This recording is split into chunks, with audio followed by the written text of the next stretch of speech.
Hi,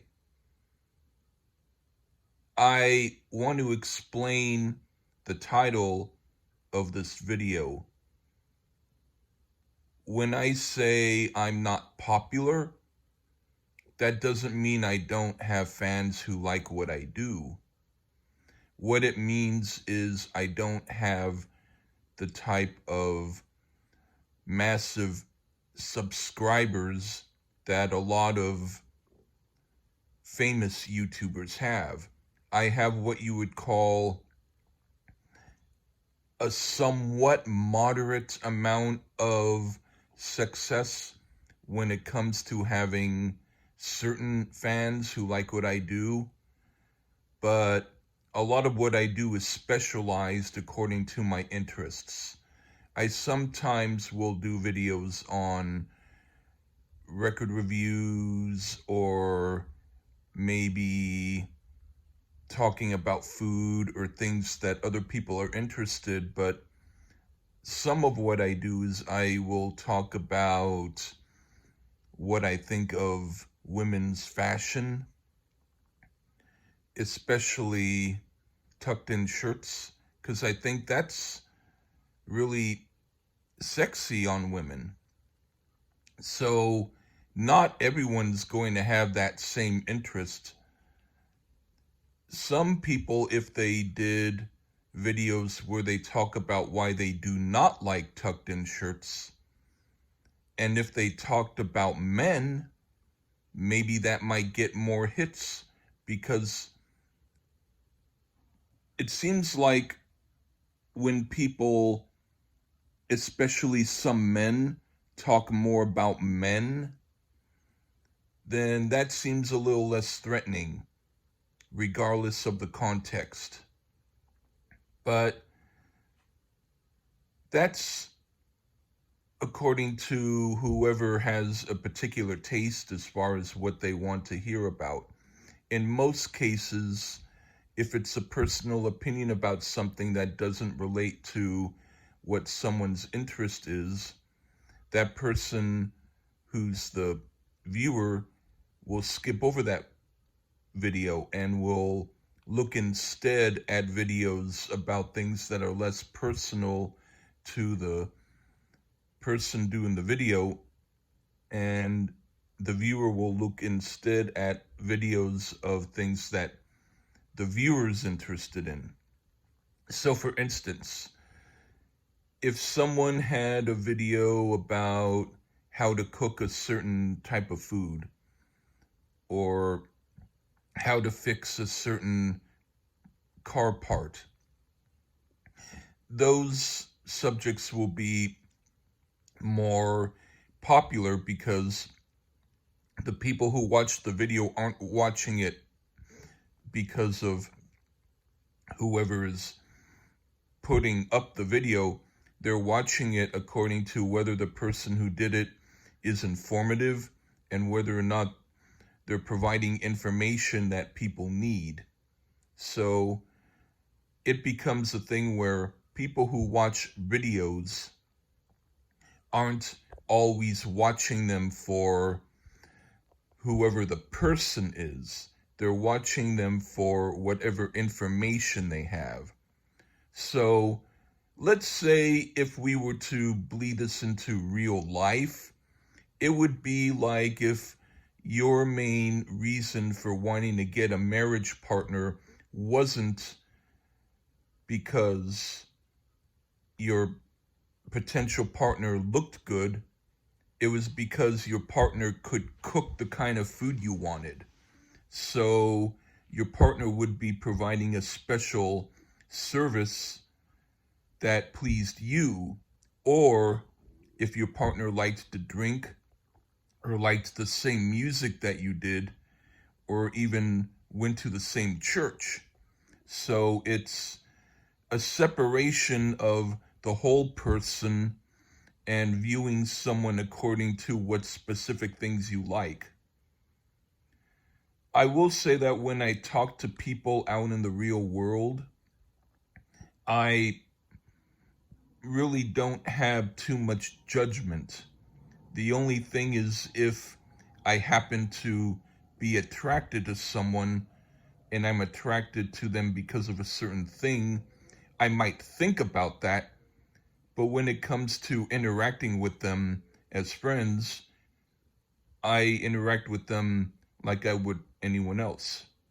So in YouTube land or Facebook land, which we'll talk about soon, it's more a matter of we don't really know each other personally. We know each other through the social media accounts, which means that we can bend and shape whatever we say so that if someone only wants you to know that they like a certain rock group or only that they work at a certain job and you don't know anything about what they do after work or if they like to sit on the couch and relax and watch TV, you might not know that, or you might not know what their artistic process is if they're doing a painting or a musical composition, or you might not know who their friends are, who they're talking to on the phone, or what they talked about with their neighbor, because it's what you would call subject sifting, which means a lot of people will think, oh, the vast majority of the public doesn't want to know about my personal life. So people become representatives of whatever it is that they're advertising. So let's say, for instance, there's certain podcasts of certain rock groups, and they talk about what they think about those groups. And there's some of them that are massively popular and have a whole lot of listeners. But other than maybe a very rare occasion when they might slip a little personal aside in the conversation, they mostly stick to the subject only. And people who talk to them about it mostly talk about the subject. There might be a few people who might say that they had trouble in their lives and the podcast helped them. So there's a few people like that, but the majority of people, if you were to see them walking down the street, you might only talk about that rock group and you might not want to talk about anything else, which means, let's say you're one of the people and you're a writer of lyrics, and the guy who you're talking to is a musician who writes music, but he doesn't write lyrics. But you don't talk about that. Instead, you only talk about a certain rock group that you both like. So you might be missing out on a collaborative possibility that could have existed, but you're so ingrained in sticking with the subject, you don't see how to transcend it and to talk about yourselves. So that's why I sometimes do my strange videos where I make a lot of noise and I'm doing strange mouth guitar solos and acting silly. It's because I want to see how the people will react to it, who's going to like it, who isn't. And I want to change things up a bit. I don't want to be exactly the same, where I only do my own songs, or I only do record reviews, or I only do silly stuff, or I only post videos of some of the films that I've done. I want to do a little bit of everything because I don't want to go through subject sifting. I want to be able to talk about what I want to talk about.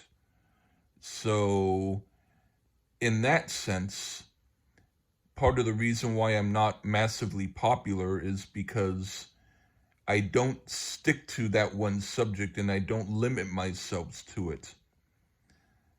But I will say that a way of being able to do some sort of subject sifting that some people do, but in a cool way, is if they talk about, let's say, someone does outfits of the week videos where they wear certain outfits that they were wearing throughout the week and they film them.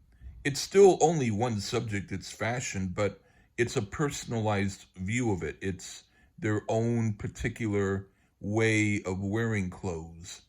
And so I find that I do like those videos because it at least shows the artistic and creative element in someone's way of wearing something. And if I like some of those videos better than others, it's in the same way that I like some music better than I like others. It doesn't mean the person who doesn't dress how I like is a bad person. It just means that maybe I'm not interested in their particular interpretation of that. Maybe it's the same as I might like certain music composers and I don't particularly care for others. It's only because I have my opinion and they have theirs. But at least there's a wide variety of those outfit of the week videos for people to be able to choose what they want to see. And the same thing can go for, let's say, food. Like if someone's making barbecue sauce, I like to watch videos of people who do their own recipes where they do their own ingredients and they show how they make things. Now, maybe I might not be into every single recipe that's out there. Maybe some foods might be also a little bit too complicated for me to be able to make, but if they're interesting, I'll watch them. And I like to watch the barbecue videos because it's someone's personal interpretation of food. And if you can make that food, you can experience the taste for yourself and then see, oh, okay, they got that right on.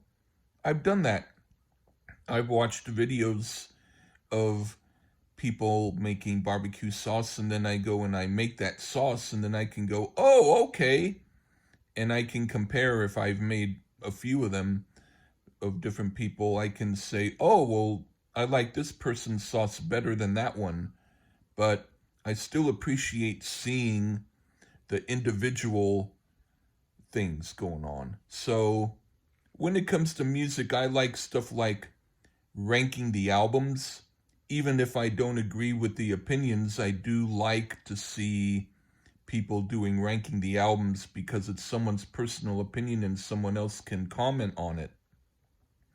But if someone's only doing something where it's a podcast where all they do is they talk about only the positive aspects of a group and they never talk about anything that they're critical about, I can probably get that sort of stuff from a piece of publicity that the group put out or looking at the group's official YouTube page and then seeing nothing but the positive.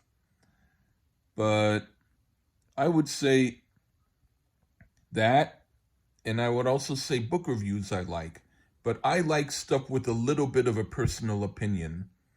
And then so if I don't have a lot of viewers watching what I do, it's only because in social media, there's going to be certain sort of centralization of people. It doesn't mean that I wouldn't be popular with people outside of social media, because there could be some people who would love what I do, but they don't use YouTube or Facebook or anything. And so it's a matter of trying to promote oneself to the actual people instead of trying to do it in a virtual way. like Facebook or YouTube or anything like that. Instead, what I have done in the past is I've had ideas for stories, and I would print up papers of those ideas, and I would pass them out to people to, uh, you know, have them aware of what I'm doing. And I would give my email address in case they wanted to get back to me and tell me their opinion. And there were times when people thought my ideas were interesting, and these were people who would never have seen my YouTube videos or know me from Facebook, because they have their own separate and individual reality, and they might have interests in things that are far away from what I'm interested in, but they might be aware now of another possibility because I presented it to them, and they took the paper and they read it and they were like, oh, okay, this is something interesting. So that's a way to change people's points of view, kind of, is to get them aware of things. But if you have a YouTube page or if you have a Facebook page, most of the time the people who are wanting to be on your subscription list or on your friend list only are interested in maybe one or two things about you, and they might not be interested in everything. So instead of me feeling, yay, these videos are now getting a lot of views, instead, I ought to be thankful that the videos are up at all. And that if someone likes what I do, or if someone is willing to look at something I've done, it's up there. Of course, I don't mind having a lot of views, but it would be like someone going to a party and everyone at the party likes you, but nobody talks to you because they don't really know you, because they only are talking with people who are in their specific neighborhood, region, or whatnot.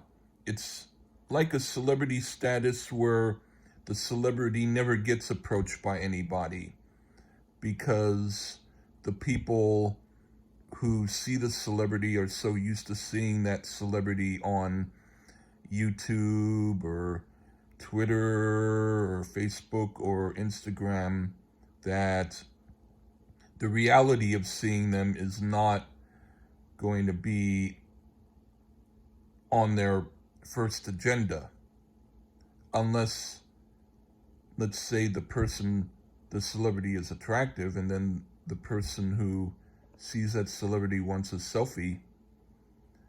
But overall, I would say there's different manipulations that go on in media where, let's say, the thumbs up for a video. If you like a certain video, or if you don't like it, you either give thumbs up or thumbs down. And it's supposed to make the person who did the video feel better about themselves. Like, wow, this video got a lot of likes. This must be great. Whereas the not like or the thumbs down icon, that's like, oh man, they don't like my video. All it really is it's an interpretation of what you do. I would say, for instance, if you're in real life and you wanted to talk to someone about a subject that you thought that they had interesting views on, why would you instead talk to someone who has views that are drab and uninteresting? You might as well seek out the person who's interesting to you. And in the same sort of way, why would you need to care about someone who didn't like your video, because that person might be like a mosquito in front of you. You know, you don't want to be around the mosquito, so you bat the mosquito away with your hand and keep moving. So in that sense, I'm really happy that I can do a video like this, and if someone likes it, great. And if I get new people who haven't heard of me before but are interested because of what I'm doing now, great. But I don't feel like being not greatly popular is a bad thing. I feel that when I was concerned about it, it wasn't that I was concerned because I disliked having the few fans and subscribers that I did. I disliked it because I thought there's more people who would know about me, but how do I promote myself? How do I get past the subject sifting, which has people only focusing on certain subjects, and try something new? The same thing with music. If you have a whole bunch of people who talk only about the same stuff all the time, how interesting is that, especially if you know about it? Let's say there's a classic rock album from the 1960s that I grew up with and I knew really well, and there's someone who's listening to it for the first time, and they're doing a reaction video about it. That's fine, but why not try to pick something that hardly anybody has ever known about? There are some people who do reviews of albums that are very obscure, and I like that. That's another thing. If we have stuff like subject sifting, where we're only doing specific subjects that we know people will watch, why not do something obscure? Because eventually other people might be able to dig it, and you might be able to do something that someone else might not have heard of, but you might have changed their perception and their awareness. So instead of following the culture and doing stuff that is like what everybody else is doing, why not, if you're doing a video, why not do something that somewhat changes someone's opinion? So I figure that it's a good thing to do videos of what I want to do, because in that way it will be a really good thing. And so I'll just say, if there were people who I could relate to or know more, who are into a lot of the same stuff that I do, especially people who might be attractive or artistic or into talking about personal things, or generally believing that fun is a good thing, those people I would be interested in communicating with.